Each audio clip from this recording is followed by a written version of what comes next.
14 years after the promulgation of the Constitution, we continue on the journey of implementing the vision for a stable, secure, prosperous, open, and democratic society grounded in freedom, justice, and the rule of law. And central to this monumental endeavor is the Supreme Court, which has guided the judiciary in orienting the national ideology towards the legitimate pursuit of every aspiration and resisting the temptation to compromise our values for the illusion of political expediency, however well-meaning.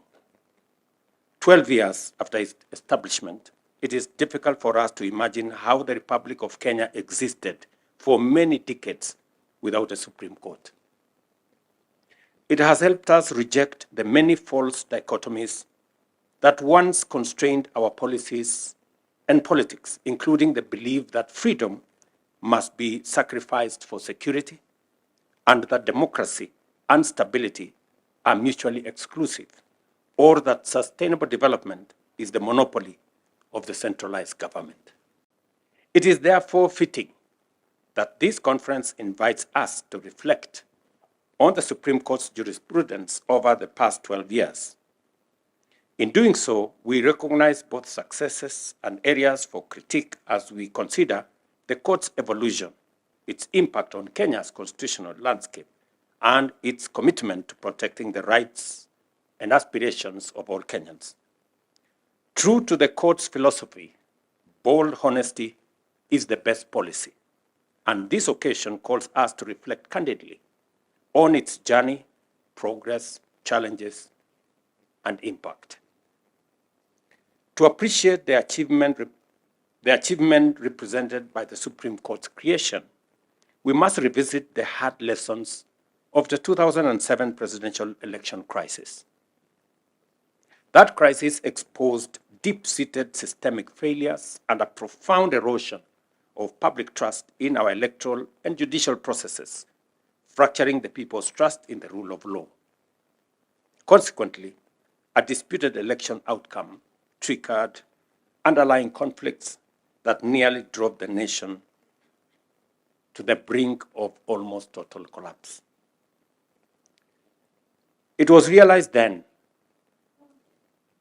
that rebuilding trust and restoring faith in the rule of law was indispensable, and that a credible, authoritative mechanism for resolving presidential election disputes was the only way to prevent elections from threatening rather than renewing our nationhood. The 2010 Constitution therefore established the Supreme Court as a unique institution with hybrid jurisdiction, symbolizing its special status. Its exclusive original jurisdiction over presidential election disputes is a legacy of the 2000 never again moment. Its hybrid appellate jurisdiction, which depends on the existence of a unique issue deserving authoritative determination by the court, aims to restore confidence in the judiciary, while its advisory mandate enables state organs and county governments to seek authoritative guidance on best practice for policy formulation and also policy implementation. There is no doubt that the Supreme Court has not been short of critics during the past 12 years. Its decisions have been and will be debated and dissected vigorously, and in a number of cases, disagreements will linger for long. Nevertheless, it would be unduly pessimistic to overlook the court's clear efforts to interpret the Constitution with wisdom, reinforcing pillars of democracy, justice, equality, freedom, good governance, accountability, and the rule of law in a very robust way with immense clarity. Sometimes citizens, including myself agree, sometimes we don't, but we are bound to respect. It has pronounced itself on a broad range of pertinent issues across legal landscape and in so doing entrenched certain principles and values as non-negotiable procedural and substantive elements of good policy.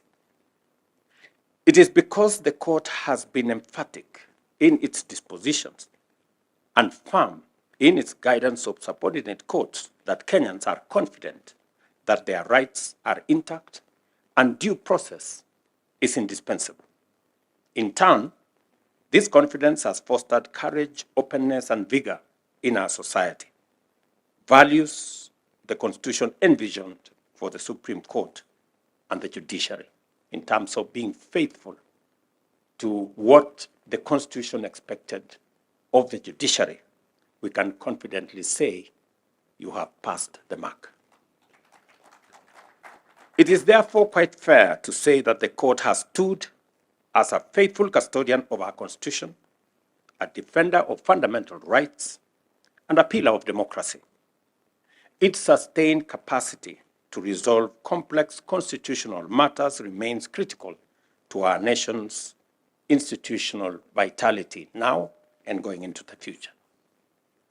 Even as we celebrate the court's achievements, we must recognize that there remains some way to go for us to reach the Constitution's promised land, that the pursuit of justice is unending, and that as long as we are free and a democratic nation, competition and disagreement will require resolution. What happens, for example, with a government that has been elected on the basis of a manifesto? What is the place of a manifesto? A program that has been voted for by millions of Kenyans alongside a candidate and a party. What weight does the court put whenever there is a challenge on a manifesto? I would want to invite the court to think about it. How do you respond to litigants, individuals, that challenge a policy and a manifesto position canvassed among the citizens of Kenya, voted by the people of Kenya? And how do we use the place of manifesto to remove politics of personalities and instead try to, consolidate the place of politics that is around a program, a policy, an agenda? How does the court help us to consolidate the place of getting away politics from being about personalities or sometimes even about ethnicity and taking it to the realm of issues, policies, programs? And how do we work together to make sure that we consolidate the place of a development trajectory, a program, a national program, backstopped by the people of Kenya through an election and rolled out by an elected government? And sometimes, as was said again by my younger brother Sakaja, if you have a program canvassed by a political party, a government, being rolled out, and sometimes it's not populist. Sometimes, as politicians, you have to balance between being popular and doing the right thing. Sometimes they don't go together. And then you sacrifice your political capital to do the right thing. But then the court on the other side decides to be popular and undermine the agenda that you have. And allow me, Madam Chief Justice, to appear before you on this matter. And I hope I am not abusing the court process, on this matter. I'm just trying to, in a very simple way, to put my thoughts across so that, maybe the court can apply its mind to it and help us, chart this course as Kenyans. Because it's me today, it's somebody else tomorrow, it's the next person the next day. And we all must think about this. So that particular matter is sometimes is a matter that informs some of the things that we do. And I am a layman, but we're told that the court also makes decisions. Sometimes they have to factor in public interest. Where does public interest, populism, playing to the gallery, where is that? How do we nuance it so that it is managed properly and we don't drop the ball? So this is just thoughts, and I'm really happy that Madam Chief Justice has said it clearly that we need to consult more, as institutions. We remain committed to partner with the judicial and legal fraternity in building a more accessible, empathetic, and efficient judicial ecosystem which delivers justice to all in a timely, fair, effective, and accessible manner. Each branch of government plays an important role in supporting the Supreme Court as it leads the judiciary in delivering justice. We are committed to working alongside the judiciary to continue developing a judicial system that honors the aspirations of Kenyans and upholds our constitution, reinforcing the foundations of our democracy. We must work in unity and with a singular sense of purpose to ensure that the Supreme Court remains a shining beacon of integrity, a trusted guardian of our rights and freedoms, a champion of the rule of law, and a leading force in producing progressive jurisprudence, not just in our country, not just in our continent, but also globally. Beyond serving as the ultimate arbiter, the Supreme Court is a driver of national development. Its decisions shape our institutional framework, define our socio-economic landscape, and guide our path towards an equitable society where justice underpins our development. In guiding our institutions to articulate the national values and principles of government as coherent parameters of sustainable development, the Constitution designates the Supreme Court as the umpire charged with auditing policies to ensure that they promote inclusive growth and economic empowerment. When it supports access to essentials like health, housing, and education, it strengthens the foundation for inclusive policies that uplift communities and break poverty cycles. As recognized and amplified by the Supreme Court itself, the greatness of our nation is based on fidelity to the Constitution and the rule of law.